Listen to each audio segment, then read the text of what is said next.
Hi all. Today we are going to see how to write a search function in Python. For the code snippet search and library search, we are using kandi.openweaver.com. In query, we need to search for Python search function. Here it shows n number of code snippets. From here, I'm just copying the first code snippet. I just paste it in my ID. All the necessary libraries and code snippet used here is provided in the description. Before going to see the output of this code, we can go through what the code is. In input, we are getting the integer as in the form of set, and we are checking if this number is present in this set or not. If not, it directly returns the number.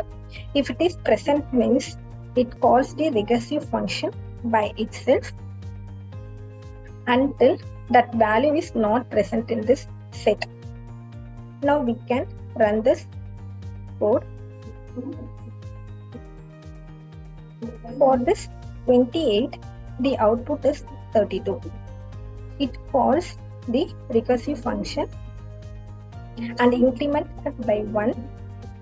When it is 31, it is incremented by 1 and it is 32.